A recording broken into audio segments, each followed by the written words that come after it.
প্রিয় দর্শক, পোকো যে কি করছে সেটা পোকোই জানে।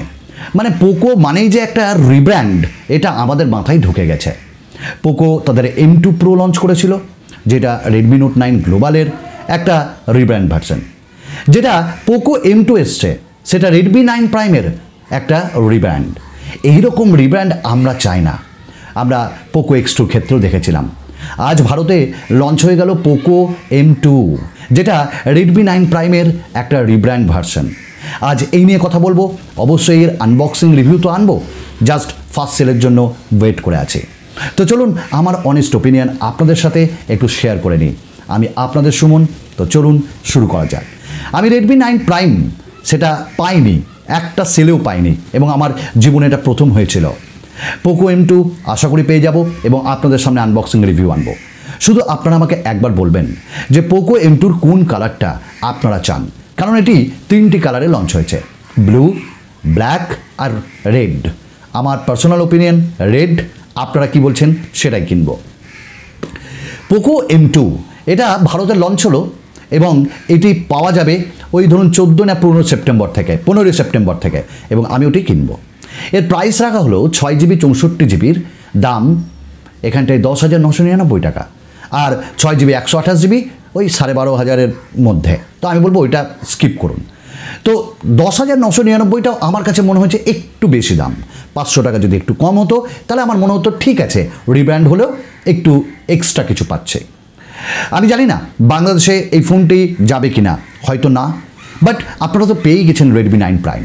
আপনারা যদি কেউ এই ভিডিওটি দেখছেন যারা রেডমি 9 প্রাইম অলরেডি ইউজ করছেন, আপনাদের বক্তব্য কেমন ওই ফোনটি সম্পর্কে অবশ্যই আমাকে বলবেন। আপনারা কি মনে করেন কোনো ব্র্যান্ড রিব্র্যান্ড করা উচিত বারবার? তার একটা ইমেজ বোধহয় খারাপ হয়ে যায়। তো পোকো M2 এই ফোনটি আজকে লঞ্চ হয়ে গেল।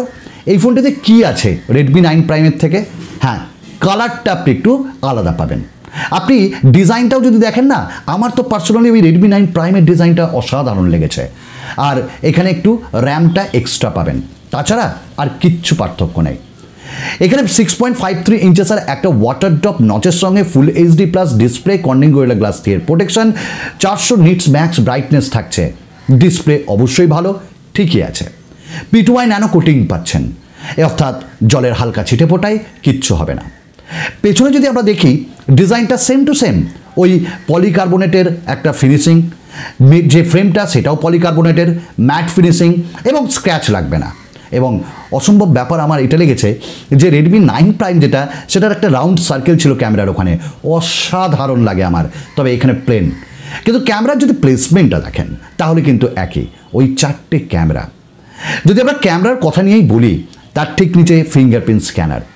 প্রাইমারি ক্যামেরা 13 মেগাপিক্সেলের, তারপর 8 মেগাপিক্সেল একটা আল্ট্রা ওয়াইড অ্যাঙ্গেল লেন্স, 5 মেগাপিক্সেলের ম্যাক্রো লেন্স, 2 মেগাপিক্সেলের একটা ডেপথ সেন্সার, আর সামনে রয়েছে ওয়াটার ড্রপ নচে 8 মেগাপিক্সেলের একটা সেলফি ক্যামেরা।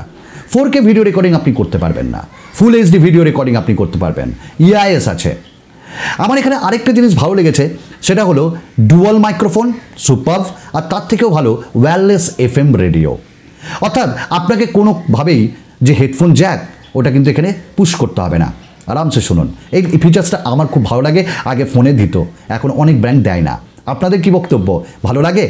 আর যদি এই ফিচার্সটার সঙ্গে আপনারা আমার সঙ্গে একমত হন, তাহলে কিন্তু অবশ্যই একটা লাইক করুন বন্ধুরা, আর সাথে সাবস্ক্রাইব করুন যদি আপনি আমার পরিবারের সদস্য হতে চাইছেন, আর কমেন্টস অবশ্যই করবেন। যাই হোক, মেন কথায় আসি। এই ফোনটিতে আপনাদের আরেকটা জিনিস ভালো লাগবে, 5000 mAh ব্যাটারি, 20 একটু কমিয়ে দিল, মানে ডিফারেন্স তো করতে হবে দুটো ফোনের মধ্যে। এবং 18 ওয়াটের চার্জার, মানে ফাস্ট চার্জিংকে ইয়ে সাপোর্ট করবে, কিন্তু বক্সে নাই, আপনাকে আলাদাভাবে কিনতে হবে।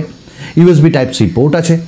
তার সঙ্গে এই ফোনটিতে যে প্রসেসর যদি বলি, একই ওই রেডমি 9 প্রাইমের মতন, মিডিয়াটেক হিলিও G80, 12 ন্যানোমিটার ফিনফেট টেকনোলজিতে তৈরি, আর এটি 2.0 GHz ক্লক, এবং মালি G52 এই জিপিউটা দিয়েছে।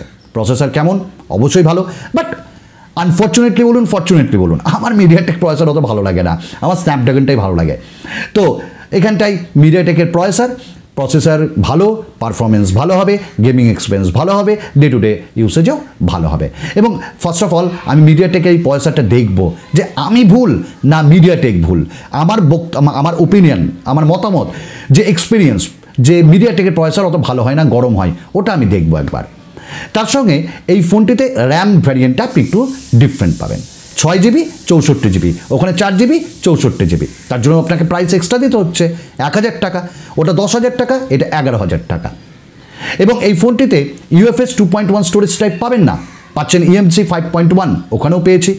LPDDR4X র্যাম টাইপ পাচ্ছেন এখানটায়। এবং একই সাথে MIUI 11, MIUI 12 আসবে খুব তাড়াতাড়ি, অ্যাটলিস্ট ব্র্যান্ড বললো। এবং তার সাথে এখানে পোকো লঞ্চার এবং অ্যান্ড্রয়েড 10। পোকো লঞ্চারের একটা জিনিস ভালো, যেখানে অ্যাডসটা একটু কম আসে মানে MIUI এর থেকে। ফোনটিতে এয়ার ব্লাস্টার রয়েছে, 3.5mm জ্যাক রয়েছে, ভালো এগুলো। তো এই হলো এই ফোনটি পোকো M2। তাহলে আমাকে একটা কথা বলুন তো, কটা ডিফারেন্স পেলেন কালারের, এবং দ্বিতীয়ত র্যামের, আর ডিফারেন্স পেলেন যে এখানটায় প্রাইসের। তাছাড়া কি কোনো ডিফারেন্স আছে? পার্সোনালি আমি তো বলি Redmi 9 Prime অনেক ভালো দেখতে, বেটার দেখতে ওই ক্যামেরা সার্কেলের জন্য এই পোকো M2 থেকে। বাট হ্যাঁ, যারা পোকো M2 মানে একটু লঞ্চারটা একটু ভালো চান, যারা চান যে অ্যাড কম আসুক, তারা নিতে পারেন। ওয়্যারলেস FM রেডিও নিতে পারেন, এবং ডুয়াল ব্যান্ড ওয়াইফাই রয়েছে, এটাও ভালো।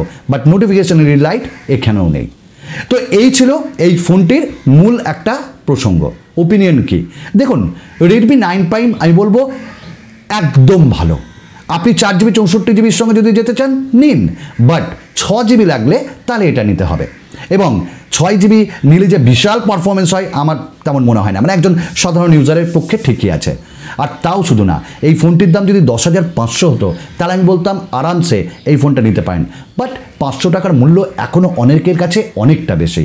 11,000 করা এটা মনে হলো একটু হাই প্রাইস। দেখুন, এটা আমার ওপিনিয়ন, আপনি আমার সঙ্গে একমত নাই হতে পারেন, আমি ভুল হতেই পারি।